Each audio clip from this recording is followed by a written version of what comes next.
하나님 아버지의 사랑과 우리 주 예수 그리스도의 은혜와 평강이 저와 여러분 심령 속에 말씀과 성령으로 충만하시기를 우리 주 예수 그리스도 이름으로 간절히 축원합니다. 오늘은요, 구약 성경 다니엘서 10장을 본문으로요, 큰 전쟁에 관한 이상과 다시 재림하시는 주 예수 그리스도라는 제목으로 하나님의 말씀을 받도록 하겠습니다. 먼저 1절 말씀을 보시면요, 바사왕 고레스 3년은 주전 BC 535년인데요. 유다 백성이 바벨론 포로에서 돌아온 지 3년째 되는 해입니다. 고레스 왕 5년에 유다 백성들이 제1차로 바벨론 포로에서 돌아왔는데요. 다니엘은 그때 바벨론에서 돌아오지 못하고 있었습니다. 4절을 보면 그걸 알 수가 있습니다. 그가 무슨 사정으로 돌아올 수 없는지는 알 수 없지만요. 다니엘이 그곳에서 큰 전쟁에 관한 하나님의 특별 계시의 말씀을 받고 그 일을 분명히 깨달아 알았다고 말씀하고 있습니다. 2절과 3절인데요. 여기에서 그때는 다니엘이 큰 전쟁에 관한 것을 깨달아 안 때입니다. 다니엘이 그것을 깨달았을 때에 새 일에, 그러니까 21일 동안 근신하였습니다. 근신을 하게 된 동기는요, 전쟁에 관한 문제 때문이었습니다. 그 전쟁은요, 페르시아 제국과 페르시아군과 싸우고 헬라군과 싸우는 것이었습니다. 성도들을 핍박하고 하나님을 대적하는 적그리스도의 세력들은 너무 크고 강하지만 성도들은 너무 미약하고 수가 적기 때문에 하나님께 매달려 기도하지 않을 수 없었습니다. 다니엘이 하나님의 뜻을 좀 더 깊이 깨달아 어떻게 하여야 성도가 원수의 손에 멸망하지 않고 승리할 수 있을까 하여 하나님 앞에 나아가 근신하여 기도하였습니다. 다니엘이 이스라엘을 사랑하고 하나님을 사랑하여 하나님께 가까이 나아가고 하나님의 뜻을 찾기 위해서 좋은 떡과 고기와 포도주를 먹지 않고 근신하며 기도하였습니다. 금식했다는 말은 없지만요, 좋은 떡을 먹지 아니하며 고기와 포도주를 먹지 않고 기름을 바르지 않으면서 근신하는 태도로 기도하였습니다. 성도가 특별히 근신하는 기간을 갖고 하나님께 가까이 나아가서 기도하는 것은 대단히 중요한 일인 것입니다. 4절에서 9절인데요. 다니엘은 특별히 강가에 나가서 기도를 많이 한 것으로 보입니다. 산이나 강가와 같이 조용한 곳은 기도하기에 좋습니다. 성도가 어디나 고요한 곳을 찾아가서 기도하는 것이 좋습니다. 한 사람이 세마포 옷을 입었고 다니엘에게 나타난 사람은 요한계시록에 나오는 주 예수님의 형상과 비슷합니다. 여기에 나타난 사람은 천사를 통하여 비유적인 현상으로 나타난 그리스도이십니다. 야복 강가에서 야곱에게 나타난 천사도 비유적인 현상으로 나타나신 하나님이시었습니다. 세마포, 그리스도께서 제사장 직분을 가진 것을 말하는데요. 우바스 정금띠는 그리스도의 왕권을 상징합니다. 몸은 항옥 같고 이 말씀은 그리스도의 존귀한 몸을 가리키는 것입니다. 얼굴은 번개빛 같고 라는 말씀은요, 주님께서 모든 마음과 심령을 깊이 통찰하시는 것을 가리킵니다. 주님께서는 우리의 숨은 죄악까지 낱낱이 통찰하십니다. 팔과 발은 빛난 놋과 같고 이 말씀은요, 그리스도의 심판을 상징합니다. 그 말 소리는 무리의 소리와 같더라. 그리스도의 말씀이 권위가 있는 것을 가리키는데요. 주님이 한번 말씀하시면 풍랑도 잔잔해지고 모든 것이 순종하여 그 말씀대로 이루어집니다. 이 이상은 나 다니엘이 홀로 보았고 나와 함께한 사람들은 이 이상은 보지 못하였어도 그들이 크게 떨며 도망하여 숨었었느니라. 바울이 다메섹 도상으로 갈 때에 하늘의 큰 빛을 보고 주 예수님의 부활하신 주 예수님의 음성을 들었지만 같이 가던 사람들은 소리만 듣고 아무것도 보지 못한 것과 비슷하다고 할 수 있습니다. 또 사도 요한이 주님을 만나 그 앞에 거꾸러져서 죽은 듯한 것과도 비슷하다고 할 수 있습니다. 믿음의 사람 다니엘이 하나님을 볼 때에 자기의 정체가 너무 추하고 부족한 것을 깨달아 하나님 앞에 거꾸러지지 않을 수 없었는데요. 다니엘과 함께 있는 사람들은 왜 그리스도를 보지 못하였을까요? 다니엘은 회개하고 돌이켰기 때문에 볼 수 있었지만 그들은 회개하지 않고 돌이키지 않았기 때문입니다. 사도 요한도 몸을 돌이킬 때에 주님을 보았다고 말씀합니다. 여기서 돌이킨다는 것은요, 세상으로 향했던 마음을 하나님께로 돌이키고 죄악으로 나가고 하나님을 거역하던 자리에서 하나님께 순종하는 자리로 돌이키고 자기를 위하는 것에서 하나님을 위하는 것으로 돌이키는 것입니다. 하나님을 본 믿음의 사람 다니엘은 자신이 너무 부족하고 더럽고 부끄러워서 땅에 엎드러져 의식이 없어진 것 같이 되었다고 말씀하고 있습니다. 10절에서 11절인데요. 믿음의 사람 다니엘이 주님을 발견하고 또 그 앞에서 자기를 발견하여 거꾸러진 것은 다니엘이 깊은 영적 세계에 들어왔기 때문입니다. 이때 하나님께서 다니엘에게 천사를 보내어 다니엘을 일으켜 세워주셨는데요. 하나님 앞에 거꾸러진 자에게 하나님께서는 은총을 베풀어 일으켜 주십니다. 믿음의 사람 다니엘이 하나님을 발견하고 그 앞에 거꾸러진 것이 벌써 은총을 받은 것입니다. 12절에서 15절인데요. 네가 깨달으려 하여. 자, 다니엘이 전쟁의 결과가 어떻게 될까? 또 미약한 이스라엘은 어떻게 해야 할까? 하고 하나님의 뜻을 깨달으려 하는 것으로 보입니다. 하나님의 뜻을 찾으려고 노력하는 자에게는, 기도하는 자에게는 하나님께서 첫날부터 은혜를 주십니다. 우리 성도가 어떻게 하여야 선한 싸움을 싸워 주 예수 그리스도 이름으로 승리하겠는지 하여 하나님의 뜻을 찾고 마귀와의 싸움에서 이기려는 신앙을 가지게 됩니다. 성도는 마귀가 어디로 들어오는가를 밝히 알아야 합니다. 또 마귀의 역사와 하나님의 역사를 분별하고 진리와 비진리를 분별할 수 있어야 합니다. 마귀도 광명한 천사로 가장하기 때문에 분별하기가 어렵습니다. 베드로가 주님에게 십자가를 멀리하라고 하는 것은 마귀의 일이었습니다. 그러나 베드로는 그것이 주님을 위하는 일인 줄을 알고 그렇게 말하였습니다. 우리 성도가 때때로 마귀의 일을 하면서도 하나님의 일을 하는 줄로 착각하고 있는 때가 많이 있습니다. 마귀의 일과 하나님의 일을 어떻게 구별할 수 있을까요? 첫 번째는요, 회개하고 돌이켜서 심령의 눈이 밝아져야 합니다. 두 번째는요, 진리를 찾으려고 예를 써야 합니다. 세 번째는요, 하나님의 뜻대로 걸어가려고 힘을 써야 합니다. 네 번째는요, 어떻게 하여야 구원의 역사를 올바로 해 나가겠는지 하면서 또 기도하면서 아닌 것은 아니라 하여서 끊어버리고 나아가야 합니다. 아닌 것을 끊지 못하고 용납하면 안 됩니다.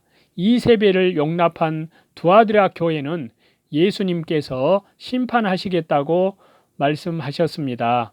하나님 앞에 스스로 겸비케 하기로 결심하던 첫날부터 다니엘이요, 유다 백성의 구원을 위한 하나님의 뜻을 위해 이래 동안 자기를 쳐서 복종시키면서 겸비하기로 작정하였습니다. 그 첫날부터 하나님의 들으신 바가 되었습니다. 우리도 이와 같이 기도하여야 됩니다. 전쟁이 있다는 것, 즉 마귀의 역사가 있다는 것을 아는데 그치지 말고 어떤 것이 마귀의 역사이며 어떤 것이 진리인지, 내가 걸어가야 할 길을 어떤 길이며 방편은 무슨 방편을 써야 되겠는지 그것을 찾기 위해서 자기를 쳐서 복종시키며 일정한 기간 동안 근신하며 기도하는 노력이 있어야 합니다. 바사국군, 자, 바사국군은 막는 세력으로 나타났습니다. 다니엘서 8장 20절에는요. 바사가 양으로 나타나 있습니다. 양은 교회를 가리킨다고 볼 수 있습니다. 그러나 양 가운데도 두 종류가 있는데요. 살찐 양과 파리한 양이 있다고 에스겔서 34장에 그렇게 말씀하고 있습니다. 하나님께서 살찐 양과 파리한 양 사이에 심판하시겠다고 하였습니다. 파리한 양은 참된 성도이고요. 살찐 양은 세속주의, 육체주의, 인본주의의 교인입니다. 살찐 양은 타락한 교회의 사업주의요, 세상에서 권세를 잡은 세상주의라고 할 수 있습니다. 파리한 양은 세상에서 아무 권세도 없고 말씀을 지키느라고 환난과 궁핍을 당하는 참 교회입니다. 그러므로 이것은 타락된 교회가 참된 교회, 구원 역사를 막는 것을 가리킵니다. 참 복음의 역사를 막는 것이 타락된 기독교입니다. 안 믿는 사람이 성도를 핍박하는 것보다 믿는 사람이 핍박하는 것이 더 큽니다. 세상주의로 믿는 사람이 성경대로 믿으려는 사람을 방해하는 일이 많이 있습니다. 타락된 신도가 올바로 믿는 성도를 쫓아내고 잡아 죽이기도 한다고 요한복음 16장 2절에 그렇게 말씀하고 있습니다. 환난 때에는 믿는 성도가 믿는 자를 잡아서 죽는 데 내어준다고 말했습니다. 일제시대 때 신사참배를 반대한 최곤능 목사가 평안북도 세냄이라는 곳에 피신해 있었는데요. 그 부근 교회 목사가 일본 경찰에게 고발하여 잡아가게 하였습니다. 개인 속에도 바사국군이 있습니다. 그것은 자기 속에 있는 교만과 명예, 영광심 등이 그렇습니다. 이것들이 하나님과 교통하지 못하게 막고 있습니다. 미가엘이 와서 나를 도와주므로, 미가엘이 도와주므로 바사국군의 세력을 이기고 하나님의 기쁜 소식을 다니엘에게 전해 주었습니다. 파리한 양은 하나님의 도와주심으로만 이길 수가 있습니다. 하나님께서 도와주시지 않으면 이기지 못합니다. 살찐 양은 자기 힘으로, 자기의 수단으로, 자기의 지혜로 할 수 있지만 파리한 양은 하나님께 기도하여 하나님이 미가엘을 보내 도와줘야만 이길 수 있습니다. 다니엘이 하나님 앞에 겸비하기로 결심하던 첫날부터 하나님이 들으시고 응답의 사자를 보내었는데요. 바사국군이 27일 동안 막았으므로 응답을 받지 못했습니다. 그러나 미가엘 천사가 와서 도와주었기 때문에 응답을 받게 되었습니다. 우리가 기도하기 시작하면 그날부터 하나님이 들으시고 응답하시는 것을 믿어야 합니다.